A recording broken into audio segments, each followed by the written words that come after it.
रहे। अब आपको सीधी ले चलते हैं, बीएसपी सुप्रीमो मायावती जालौन में अपनी सभा को संबोधित कर रही हैं। उम्मीदवारों के समर्थन में मुझे सुनने के लिए यहाँ भारी संख्या में इकट्ठा हुए हैं, तो उसके लिए मैं आप सभी लोगों का हार्दिक दिल से आभार प्रकट करती हूँ। और अब मैं सबसे पहले अपनी पार्टी के संबंध में ये कहना चाहूँगी कि हमारी पार्टी यह चुनाव उत्तर प्रदेश की सभी विधानसभा की सीटों पर अकेले अपने बलबूते पर ही पूरी तैयारी व दमदारी के साथ तथा यहाँ सन 2007 की तरह ही फिर से अपनी पार्टी की पूर्ण बहुमत की सरकार बनाने के लिए लड़ रही है, ताकि फिर से यहाँ बीएसपी के शासनकाल वाले आपके अच्छे दिन वापस आ सके। इसके साथ ही हमारी पार्टी ने पूर्व की तरह इस चुनाव में भी बीएसपी से जुड़ने की तादाद को ध्यान में रखकर फिर उसी अनुपात में ही यहाँ सर्व समाज के लोगों को टिकट भी दिए हैं। और अब इस चुनाव में आप लोगों को अपना वोट कांग्रेस, बीजेपी, सपा व अन्य विरोधी पार्टियों को न देकर केवल अपनी एकमात्र हितैषी पार्टी बीएसपी को ही देना क्यों जरूरी है, इसे आप लोगों को समझना होगा। हालांकि इस संदर्भ में आप लोगों को ये मालूम है कि आज़ादी के बाद शुरू में काफ़ी लंबे समय तक केंद्र व उत्तर प्रदेश सहित देश के अधिकांश राज्यों में भी कांग्रेस पार्टी की ही अकेले यहाँ सरकारें रही हैं, किंतु इनकी गलत नीतियों एवं गलत कार्य प्रणाली की वजह से ही अब ये पार्टी केंद्र व काफ़ी राज्यों के साथ साथ यहाँ उत्तर प्रदेश की सत्ता से भी बाहर हो चुकी है। इसके साथ ही ये पार्टी जबरदस्त जातिवादी होने के कारण शुरू से ही हर मामले में खासकर यहाँ दलित, आदिवासी व अन्य पिछड़ा वर्ग विरोधी पार्टी भी रही है और अभी भी है, जिस कारण केंद्र में रही इस पार्टी की सरकार ने इन वर्गों के मसीहा व भारतीय संविधान के मूल निर्माता परम पूज्य बाबा साहब डॉक्टर भीमराव अंबेडकर को भारत रत्न की उपाधि से भी सम्मानित नहीं किया था, जिसके लिए वो हर प्रकार से पात्र भी थे। इतना ही नहीं बल्कि इनकी मूवमेंट को आगे बढ़ाने के लिए अपनी पूरी जिंदगी समर्पित करने वाले मान्यवर श्री कांशीराम जी के देहांत होने पर केंद्र में उस समय इसी कांग्रेस पार्टी की रही सरकार ने उनके सम्मान में एक दिन के लिए भी राष्ट्रीय शोक घोषित नहीं किया था, तथा न ही इस पार्टी की रही सरकार ने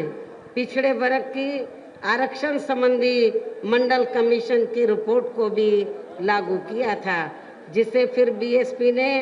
अपने कड़े संघर्ष व अथक प्रयासों से केंद्र में रही उस समय श्री बीपी सिंह की सरकार से ही लागू कराया था। साथ ही इसी सरकार में ही बाबा साहब डॉक्टर भीमराव अंबेडकर को भी भारत रत्न की उपाधि से सम्मानित किया गया था। लेकिन अब केंद्र व अधिकांश राज्यों की भी सत्ता से बाहर होने पर यही कांग्रेस पार्टी खासकर दलितों, आदिवासियों व अन्य पिछड़े वर्गों के वोटों की खातिर आए दिन किस्म किस्म की नाटकबाजी करती रहती है, जबकि इन वर्गों के व अन्य और मामलों में भी इस पार्टी की सच्चाई तो ये है कि कांग्रेस पार्टी जब सत्ता में आसीन होती है और इनके अच्छे दिन होते हैं तो तब इस पार्टी को इन वर्गों का विकास व उत्थान आदि याद नहीं आता है। तथा ना ही इनको महिलाओं की भी भागीदारी याद आती है। इतना ही नहीं बल्कि इस पार्टी के बाद खासकर यहाँ सपा व बीजेपी आदि की बनी सरकार में भी यूपी की जनता अधिकांश मामलों में काफ़ी ज़्यादा दुखी रही है। सपा की सरकार में तो ज़्यादातर यहाँ गुंडों, बदमाशों, माफियाओं, अराजक तत्वों व सरेआम लूट खसोट करने एवं दंगे फसाद आदि कराने वालों का ही राज रहा है, जिसकी खास वजह से ही इस सरकार में हमेशा यहाँ तनाव की स्थिति बनी रही है। प्रदेश में विकास के कार्य भी ज़्यादातर यहाँ एक विशेष क्षेत्र व एक समुदाय के लोगों तक ही सीमित होकर रह गए हैं। खासकर दलितों व अति पिछड़े वर्गों तथा इनके संतों, गुरुओं व महापुरुषों आदि के साथ तो हर स्तर पर अधिकांश समय सपा सरकार का सोतेला रवैया ही देखने के लिए मिला है, जिसकी जानकारी आप लोगों को भी है। उन्हें मैं यहाँ फिर से दोहराना नहीं चाहती हूँ। इसी प्रकार भारतीय जनता पार्टी की सरकार की भी नीतियाँ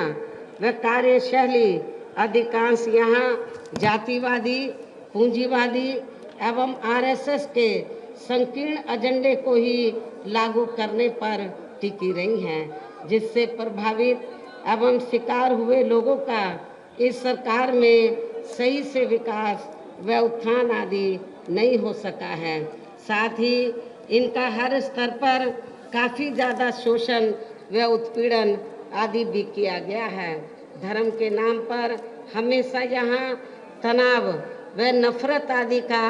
वातावरण ही बना रहा है। प्रदेश में हर स्तर पर अपराध भी काफ़ी ज़्यादा बढ़े हैं। खासकर दलित, अक़लियत व महिलाएं आदि भी इस सरकार में कतई भी सुरक्षित नहीं रही हैं, लेकिन मीडिया में इनके सही आंकड़ों को अधिकांश दबा दिया जाता है। इसके अलावा प्रदेश में गरीबों, मजदूरों, बेरोजगारों व अन्य मेहनतकश लोगों के साथ साथ दलितों, आदिवासियों, अन्य पिछड़े वर्गों, मुस्लिम एवं अन्य धार्मिक अल्पसंख्यक समाज के लोगों के हित व कल्याण के लिए वर्षों से जो भी यहाँ सरकारी योजनाएं चल रही थी, तो उनका भी इन्हें वर्तमान भाजपा सरकार में सही से पूरा लाभ नहीं मिल सका है। साथ ही दलितों व पिछड़ों को भी अब आरक्षण का पूरा लाभ नहीं मिल पा रहा है, क्योंकि अब ज़्यादातर सरकारी कार्य प्राइवेट सेक्टर के जरिए ही कराए जा रहे हैं, जिसमें इनके लिए आरक्षण की कोई भी व्यवस्था नहीं है। सरकारी नौकरियों में भी इनका आरक्षण का कोटा पूरा नहीं किया गया है। मुस्लिम व अन्य धार्मिक अल्पसंख्यक समाज के लोगों के साथ तो बीजेपी की सरकार में ज़्यादातर यहाँ पक्षपात वाला रवैया ही अपनाया गया है। विशेषकर मुस्लिम समाज तो इस सरकार में सबसे ज़्यादा दुखी रहा है। इतना ही नहीं बल्कि इस बार बीजेपी की सरकार में अपर कास्ट समाज में से विशेषकर प्रबुद्ध वर्ग भी हर मामले में अपने आप को काफ़ी ज़्यादा उपेक्षित महसूस करता रहा है। इसके अलावा